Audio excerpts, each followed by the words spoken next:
Dark Magician. I'm sorry, Duck Magician. Donald Duck, Flustered Sorcerer. The second I saw this card, I knew two things.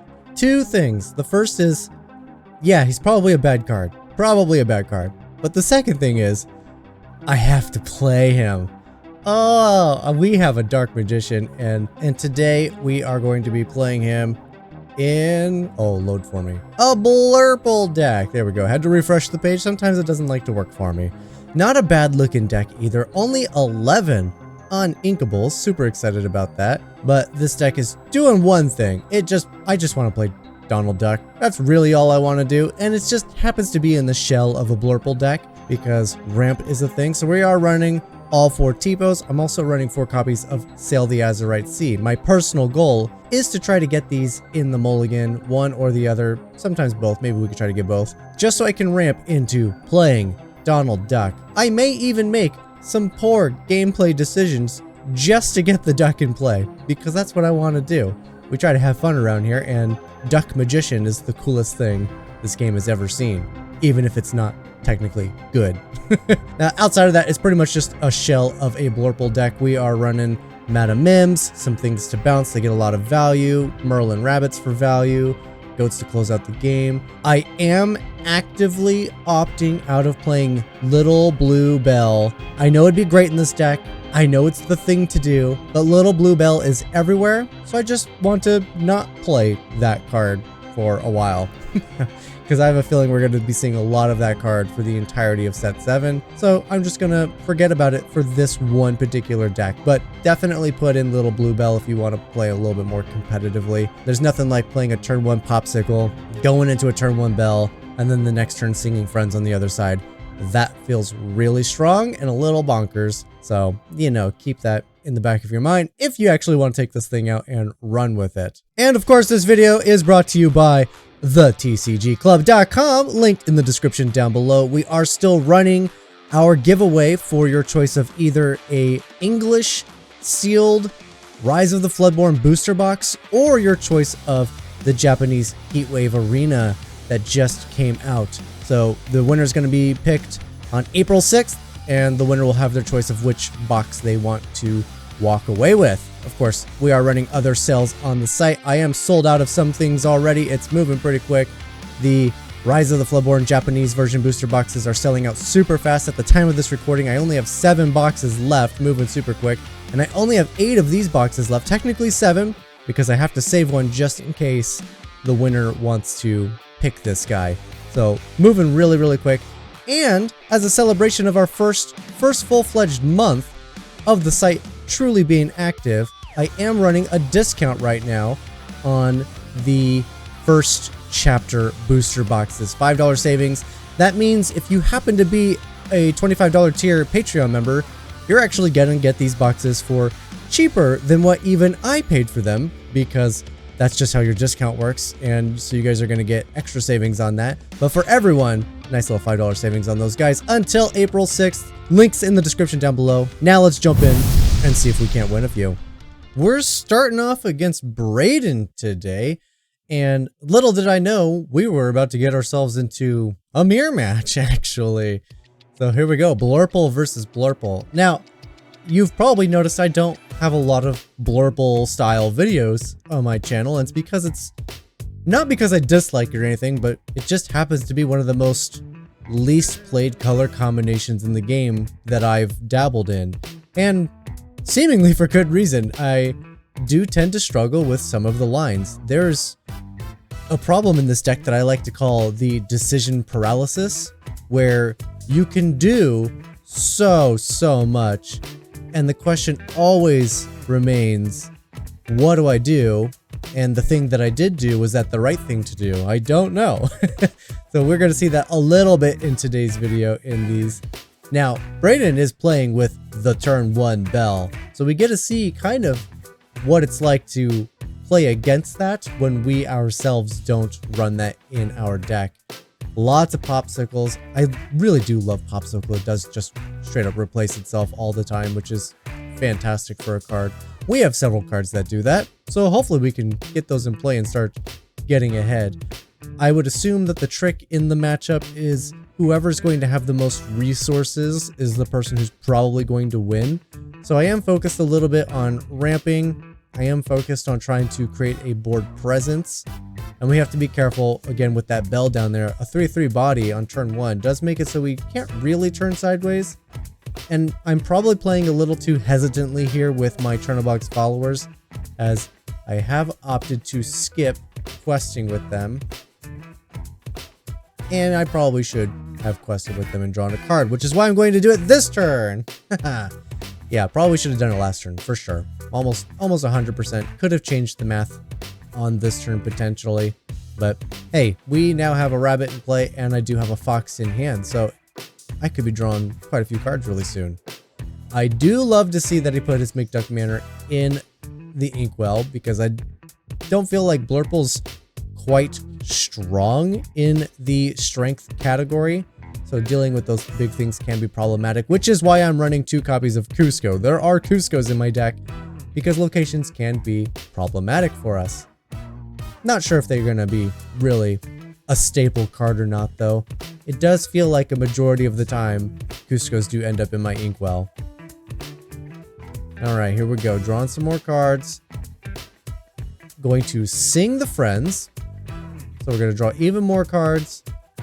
And then I do have the question of, do I bounce this rabbit and just trade with the bell for an even board state and then I just have a packed hand? Or do I let it sit for a while? We're definitely going to bounce the rabbit here and draw a card. And I think in this position, just kind of a stalemate board doesn't seem all that bad. So I'm going to ink here. We are going to play down Tipo, ramp ahead of our opponent. And again, whoever has the most resources at the end of the day is likely the person who's going to win this match. So let's go to board neutrality, except I have a Tipo in play. I think that's okay. Not my favorite thing to do, but when you go into the mirror match, you do tend to have to play your deck just a little differently than you otherwise would. And now we see a McDuck Manor coming down, but now I don't feel so bad because I did reach the ink we needed, and I'm going to be able to just play our Cusco here and get rid of it. So the only question is, what am I inking? And looks like it's going to be Chernobog's. Here comes Cusco. Boom, baby! Boom, baby, indeed. We had to take a little pause there so Braden could read the Cusco. I guess he wasn't familiar with it. But Cusco coming down, putting the location into his inkwell, getting rid of it. I think it gets rid of it. Maybe I need to read Cusco. Alright.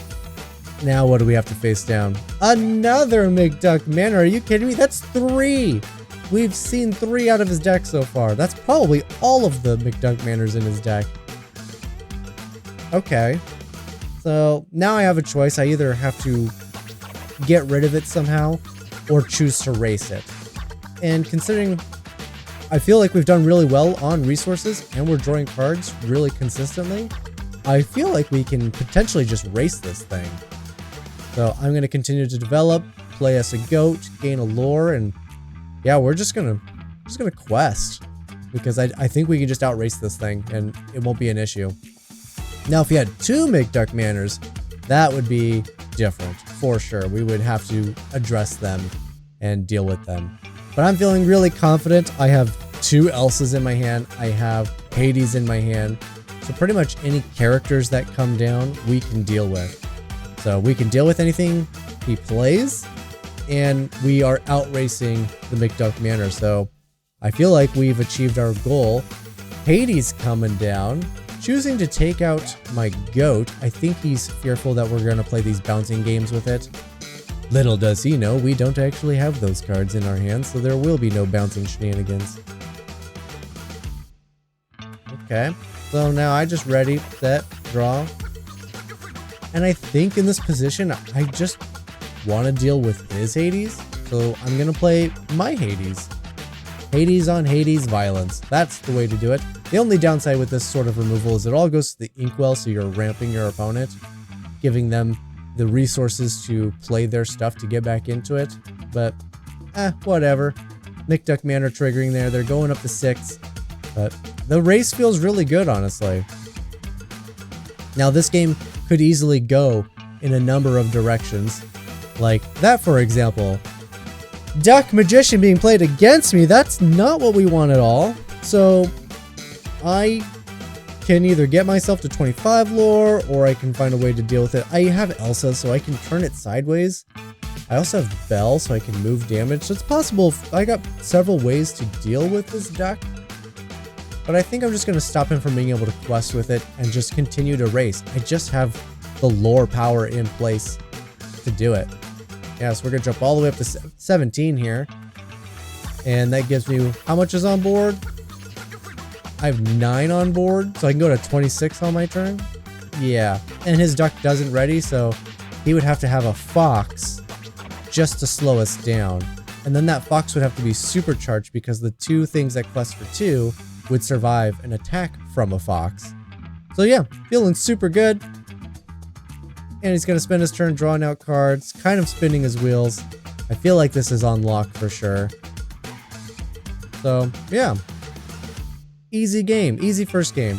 Now I will say this is the second game I played with Brayden, and it definitely feels like a who goes first kind of wins the game in this mirror match, because I did lose a game to him in this mirror match. We just aren't going to see that today.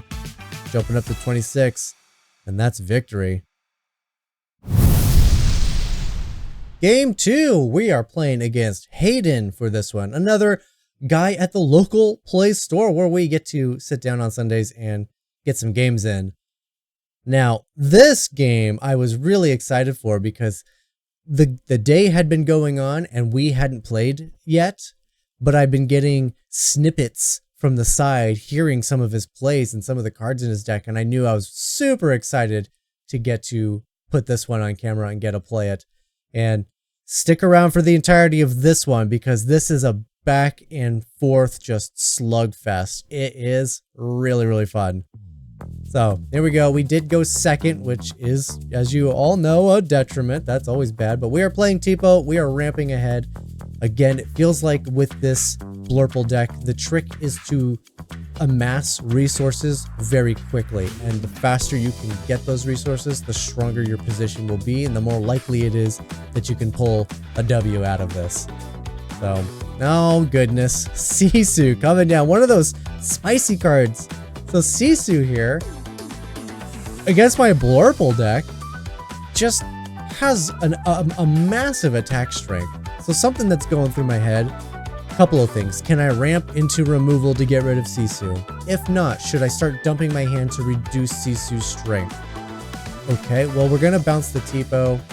We're going to be able to replay the Tipo. This is going to let me ramp ahead and thin out my hand just a little bit. So we are actively bringing down Sisu's strength while developing our board, while ramping. So all in all, this turn felt really solid for us. There is a little bit of a double-edged blade for that sort of play though. Our hand is getting small. Yes, that is by design. We want Sisu's strength to be reduced, but the fewer cards we have in our hand means the fewer options we have to combat what's going on. And this right here, Tiana, what a spicy inclusion to a Mushu deck. Because Tiana not only does have resist 2, which makes it wildly difficult to deal with if you're not running a ton of removal. And if your removal happens to be damage based, resist 2 is huge. Okay, so that's obnoxious. But with a Mushu deck, there's a solid chance that he could play things out in such a way that he doesn't have a hand really, really quickly. And if that's the case, Tiana will actively prevent me, his opponent, from playing actions. Okay, what a really interesting spicy card to put in the Mushu deck. I am sad that I didn't think of it. Now, quick note here on playing the library. As soon as I passed the turn here, my first thought was, crap on a cracker. I should have quested with my characters because I could have effectively started trading them for card draw to find things that I need. But hindsight, while it can be 2020, it's I'm feeling pretty good because I was not expecting Maui coming down and taking out the library, because in this position now I would just lose my characters without them replacing themselves. So, you know, it maybe was a misplay, but it was a misplay that definitely was good for me. This Tiana, watch this Tiana. My goodness, it puts in the work this game. Especially with my Blorple characters. Again, we talked about this in the first game. They famously don't have a ton of strength. And so doing damage to that Tiana can be devastating. Having to ink the crab here feels a little bad. I could have got Snake up to 6 and taken out the Tiana, but because of the Mauian play, this felt like the better play. So now I just have to find another way to take out the Tiana. And I do have a little bit of a brain fart here. I am thinking about, is it possible, is there a world where I can get enough damage on my Snake and then transfer that damage to Tiana with a Bell and deal with Tiana that way? So that is running through my mind right now. But spoilers, I'm gonna mess it up. We'll see here in a minute. I will mess it up. Which is, of course, why we play these games and we get the practice in. Not only does it teach me how a deck like this might operate for when I'm playing against it, but it's fun to see how it interacts with other things. Practice is super important if you want to get better at anything, and this is no different. There's the Bell I was hoping to have. So there's the Bell, and I'm thinking about it. Mushu's coming down. Who am I? Who am I? I am the indestructible Mushu. And Mushu coming on down. Welcome to the game, buddy. Yeah, I have animations. I have so many animations. We're going to see a lot in this game. Hayden is playing a lot of the cards that I've made animations for. So yeah, buckle up, Buttercup, because they're on their way. All right, here it is. I do have Bell in hand. Tiana is exerted, and I'm thinking to myself, okay, so if I have Snake here, do the 1 damage to Tiana, then I can move the 3 damage from Snake to Tiana. Wait a minute, Snake dies. So that happened. I was very much thinking to myself, yep, we're going to get the 3rd damage on the Snake so I can move all 3 damage counters to Tiana. Yeah, that's not how that works. When your character has enough damage counters, it just kind of dies. And yeah, I just walked right into it. Yeah, it happens. There's a reason why I'm not a world champion player. Mostly because I like to play for fun. But we got to get this Mulan out of here. If I leave that thing there, it's going to just mop me up. So I'm sending all 3 characters at that Mulan. Its ability to, when it deals damage to something, deal that same amount of damage to up to 2 other characters. No bueno. I don't want to deal with that, so Mulan has to go. So that's what that's all about. Elsa keeping the Mushu on lock, so we don't have to worry about that thing readying. However, we do have to worry about this little combo. A whole new world draws me 7 cards. Me having 7 cards in my hand means Sisu in play has 8 strength. So say goodbye to Hades. He's not long for this world. Going back to the underworld, because that's where he belongs apparently. Sorry, take it up with your brother Zeus. Alright, nice sneaky little play there. Thankfully, he couldn't sing the whole new world. We made him pay for it, which is huge in our favor. But look at this, just taking such a big lead on lore. It's a little obnoxious. That resist too, against Blorple, just huge here. There we go. Hayden taking a moment so you guys can all see his hand. We're talking about it. I know you can't hear him speaking, but we were talking about it there. He's got a big turn coming up, and he's convinced that he maybe played it incorrectly. You guys will know the big turn when you see it. Let him know in the comments if you think he played it wrong or if he could have won that turn or not. You'll see it. It's coming up. All right, this is going to be a big turn for me, however. Like I said, this is a very punchy game. Lots of back and forth. So we're going to take out the Mushu, get the damage on Elsa. That means I can play Bell now. Yep, Bell's coming down. Now hold still. This might sting a little. And with Bell, we can move 3 of those points, finally take out the Tiana. The plan finally worked. It was just a turn or 2 later than anticipated.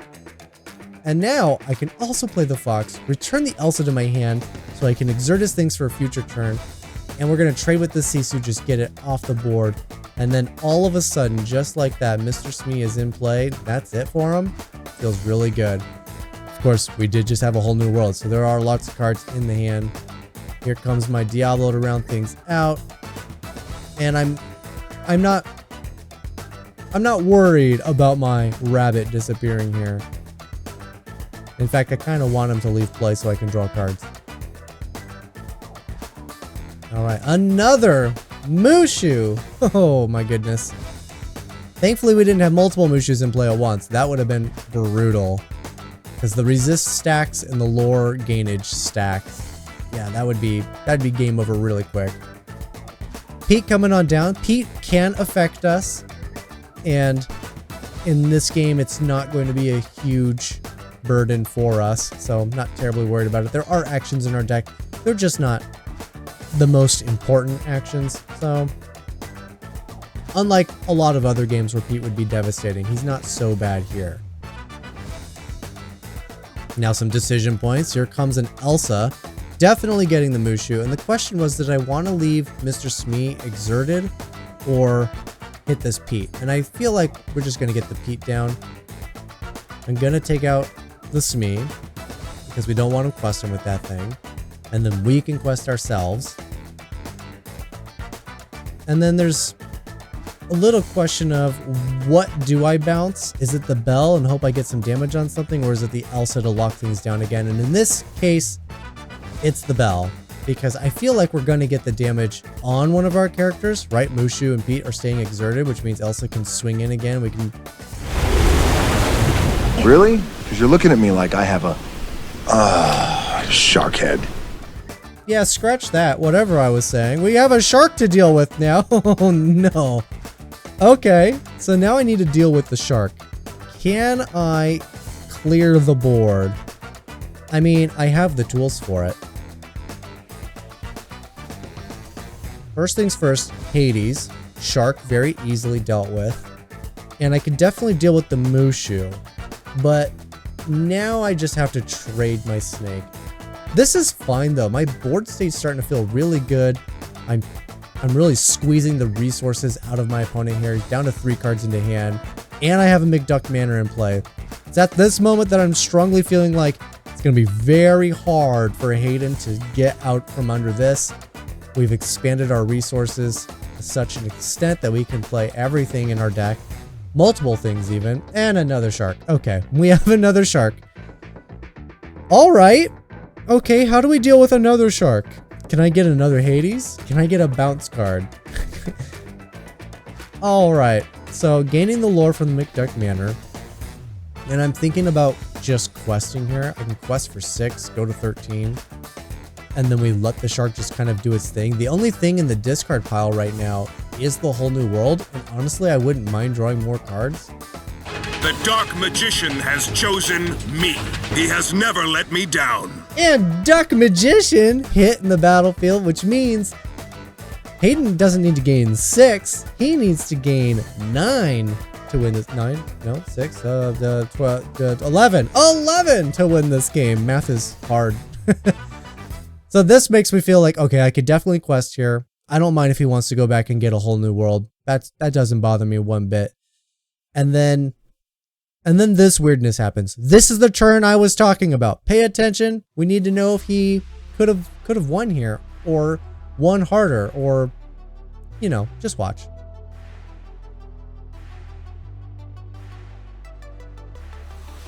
There it is. Combo piece. Fan the flames. Readies the shark.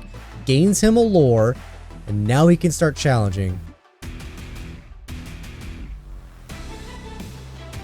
Takes out the Diablo, gets the Fan the Flames back, plays the Fan the Flames, gains a lore, readies the shark can challenge again. And then we have, this is where I think it became a little questionable. Going to sing Strength, gains him a lore, goes to 18, gonna put a single damage on Elsa. Alternatively, he could have chosen to banish Elsa, and his shark would have survived that. But instead, we're going to play Radigan. This will ready the shark so he can challenge. And watch out right here because I didn't read the card and that's my fault for this happening. We are exerting Donald Duck based on Ratigan's ability, but if you notice, it's an opposing character with 3 strength or less. Had I read that card and not just taken his word for it, and I trust that he probably just misread it himself, you know, no hard feelings or anything, things happen sometimes, but had I actually double checked it and read it myself, Donald here would not be exerted, which means there's no way he could have done what he's about to do, and that's trade with Donald. Donald, for me, would mean that Hayden has to get to 25 lore to win the game.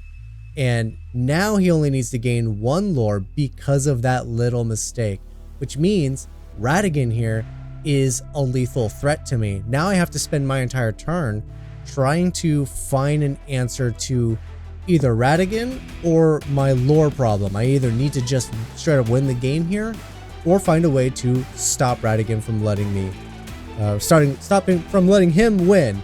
Now I do have lots of outs. I could find another Duck Magician, or I can find multiple goats. I have 1 goat in hand. If I had 1 more goat, this would be great. So I'm going to spend my turn playing Sail, going to draw a card. I'm going to play Rabbit to draw a card. And we're going to try to find answers here.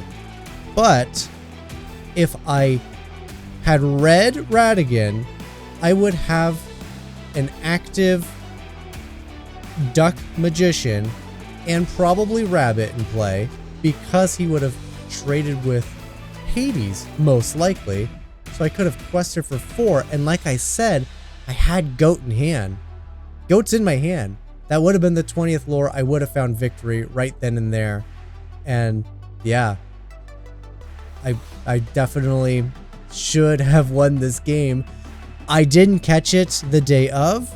I didn't catch it the day after. I caught this like this is like 3 or 4 days after we played this game, and I'm reviewing the footage, and I'm just now reading Ratigan. So it's totally my fault. I think I should have actually won this game, and I didn't catch it till just now, days and days and days later. So, word of caution to everybody out there. Hey, read those cards. It could be the difference between winning and losing. So, yeah.